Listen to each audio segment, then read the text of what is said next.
घरं आज लोकांना मिळणार, त्यापैकी 2700 घरं फर्स्ट कम फर्स्ट या आपल्या योजनेमध्ये त्यांना दिली आणि 3662 घरांची आता सोडत काढली आपण आणि 3662 घरांसाठी 90,000 ॲप्लिकेशन आले होते आणि 71,000 ग्राहकांनी त्याचं EMD भरलं होतं.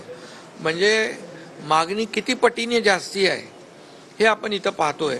आणि गेल्या 1.5 वर्षात जवळपास या ठिकाणी आम्ही म्हाडाने 30,000 घरं दिली आणि 5.5 लाख लोकांची मागणी होती आणि त्यामुळे म्हाडावर जो घर हे प्रत्येकाचं एक स्वप्न असतं. हक्काचं घर मिळालं पाहिजे, चांगल्या दर्जाचं घर मिळालं पाहिजे आणि परवडणाऱ्या किमतीत मिळालं पाहिजे आणि वेळेवर घर मिळालं पाहिजे अशी हे स्वप्न सर्वसामान्यांचं असतं. आणि मग सर्वसामान्यांचं सरकार आम्ही म्हणतो आणि म्हणून सर्वसामान्यांना या ठिकाणी परवडणाऱ्या किमतीमध्ये घरं देण्याचा निर्णय आम्ही घेतला आणि आज त्यातले 6,000पेक्षा जास्ती लोकांना घरं मिळतील. 3,662 लोकांची लॉटरी काढली, त्यांना घरं मिळतील. आता पुन्हा मला वाटतं परत 5 फेब्रुवारीला कोकण म्हाडाची लॉटरी आहे, त्याच्यामध्ये देखील घरं मिळतील. त्यामुळे आज ज्यांना मिळाली ते खुश झाले, ज्यांना नाही मिळाली त्यांना पुढे नंतर खुश होतील.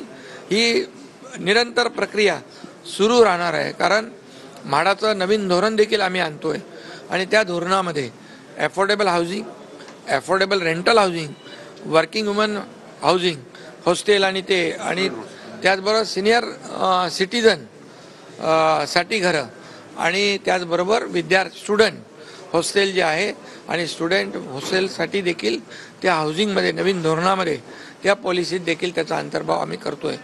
त्यामुळे समाजातल्या प्रत्येक घटकाचा विचार करून आम्ही हे सगळे निर्णय घेतो. यामध्ये गिरणी कामगारांना घरं, पोलिसांना घरं, आपले गरीब डबेवाले आहेत त्यांचा विचार या ठिकाणी आम्ही करतोय, कारण सर्वसामान्य माणसाला घर मिळालं पाहिजे ही भूमिका आमच्या सरकारची आहे आणि त्याची खऱ्या अर्थाने सुरुवात झाली आहे.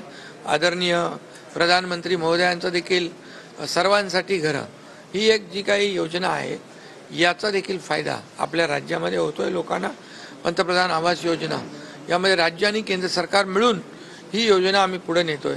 शहरी आणि ग्रामीण भागामध्ये देखील मोठ्या प्रमाणावर लोकांना परवडणारी घरं मिळाली पाहिजे ही भूमिका आहे.